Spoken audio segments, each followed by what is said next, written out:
बोला कुछ लम्हे कुछ यादें बतौर इनाम मिले, एक सफर पर निकले और तजुर्बे तमाम मिले। नमस्कार प्यारे बच्चों, साथियों, आज की जो क्लास है बड़ी इंपॉर्टेंट क्लास है। हम कंफ्यूज होते हैं, स्थानीय मान, फेस मान, लोकल मान, जातीय मान, तो ये चारों मान अलग अलग होते हैं।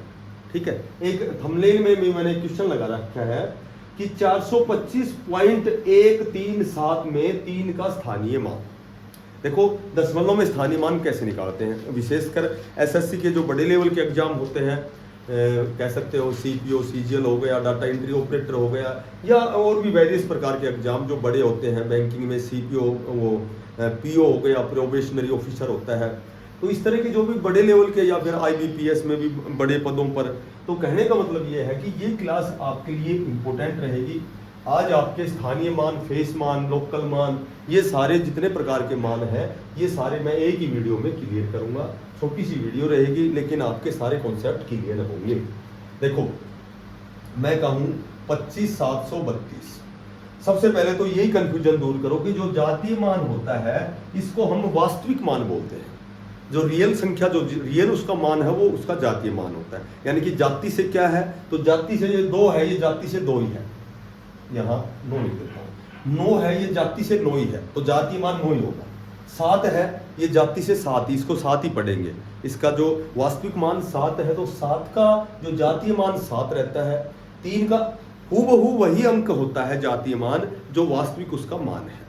अब मैं कहूँ कि 5 का जातीय मान तो 5 ही होगा, 2 का जातीय मान तो 2 ही होगा। अब हम बात करते हैं कि स्थानीय मान। ठीक है, स्थानीय मान क्या होता है, वो किस स्थान पर है उसका स्थानीय मान। इसको जो इंग्लिश में है फेस वैल्यू बोलते हैं या फेस मान बोलते हैं। तो ये दोनों सेम है, फेस वैल्यू पूछे या तुमसे स्थानीय मान पूछे। तो नोक का जो स्थानीय मान पूछते हैं, राइट साइड में जो इकाई का अंक है वो एज इट इज स्थानीय मान ही होता है। ठीक है, जो एज इट इज है, जो 9 है, ये इसका स्थानीय मान है। 3 का स्थानीय मान पूछते हैं तो राइट साइड में 1 अंक है तो 1 0 लगाओ, और 2 अंक है तो 2 0 लगाओ, और 3 अंक है तो 3 0 लगाओ, और 2 का स्थानीय मान यानी कि 4 अंक है तो 2 का स्थानीय मान 4 0। मोटी बात यह है, किसी भी संख्या का जो इकाई का अंक है वो उसका स्थानीय मान होता है। जातीय मान वास्तविक मान ही जातीय मान होता है। और अब हम बात करते हैं जो एग्जाम में दशमलव पे जो आते हैं स्थानीय मान, ये कंफ्यूजन आपका दूर होना चाहिए, क्योंकि इस क्लास में इसलिए मैंने ये क्लास बनाई है कि लगभग एक क्वेश्चन स्टाफ सिलेक्शन कमीशन जो भी एग्जाम कंडक्ट करता है तो वहाँ दशमलव के ऊपर स्थानीय मान पूछते हैं। और मैंने ये आपको पहले ही बता दिया कि जो स्थानीय मान होता है, फेस मान, दोनों सेम होते हैं। अब सुनो कि ये जो यहाँ ये रुपए हो गए, ये पैसे हो गए, तो रुपए का तो अभी मैंने बता दिया 5 का तो 5 ही होता है, 2 का 1 अंक है तो 20 हो गया, 4 का 400 हो गया। ये तो रुपए के स्थानीय मान तो हमने निकाल दिए। ठीक है, अब जो पॉइंट से इधर वाले हैं इनका स्थानीय मान कैसे निकालोगे। ये जो इधर 1 है, इसका 1 का स्थानीय मान 1 ही बताना है। ठीक है, अब ये जो 3 का स्थानीय मान पूछते हैं तो 3 से लेफ्ट में देखो, दशमलव से पहले पहले तक, तो 3 से इधर 1 अंक है। ठीक है, उसके बाद तो दशमलव, उसके बाद तो रुपए शुरू हो जाते हैं, इनको छोड़ दो। 3 से इधर लेफ्ट साइड में 1 अंक है तो नीचे 1 0 लगानी है, और इसको 0.3 भी लिख सकते हो। 3 से इधर कितने अंक है, 1, तो 3/10 इसका स्थानीय मान और फेस मान होगा। ये 7 है, 7 से इधर लेफ्ट साइड में कितने अंक हो गए, 1 2, एक दशमलव से इधर नहीं देखना, रुपए नहीं देखने, तो 7 से इधर कितने अंक हो गए, 1 2, 2 अंक है तो 7 का स्थानीय मान 2 0 आ जाएगी। इसको लिख सकते हो 0.07।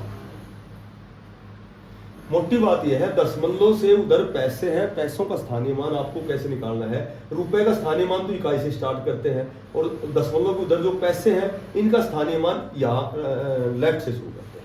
1 का स्थानीय मान 1, 3 का 3/10 क्योंकि 1 अंक है, 7 का 2 अंक है 7/100। तो ये चारों ये स्थानीय मान, फेस मान, जातीय मान। अब बात करें हम लोकल मान की। देखो लोकल मान जो है ये एसएससी में ही क्वेश्चन में पूछे जाते हैं, बाकी नॉर्मल जो जिड्डी लेवल के हैं वहां तक तो स्थानीय मान ही जातीय मान होता है। अब लोकल मान जैसे मैं कहूँ कि 32,715, इसमें लोकल मान पूछा जाए तो लोकल मान आपको ये ध्यान रखना है कि राइट साइड में 5 है हमारा, ठीक है, तो 5 का जो लोकल मान 5 ही रहेगा। अब मैं कहूं कि 7 का लोकल मान, तो 7 का जो लोकल मान है आपको क्या करना है कि राइट साइड में कौन कौन से अंक और बच गए 7 से राइट साइड में। राइट साइड में एक तो 1 बच गया, एक 5 बच गया, तो 7 का लोकल मान 715 होगा। 2 का लोकल मान पूछे तो राइट साइड में 3 अंक बच गए, तो 2 का लोकल मान 2715 होगा। 5 का लोकल मान 5 होगा। 1 का लोकल मान पूछा जाए तो राइट साइड में केवल 1 अंक है 5, तो 1 का लोकल मान 15 होगा। ये होते हैं लोकल मान, ठीक है। तो इस क्लास में इतना ही था कि स्थानीय मान, फेस मान, लोकल मान और जातीय मान। तो मेरे ख्याल से आपके कन्फ्यूजन दूर हो गए। धन्यवाद।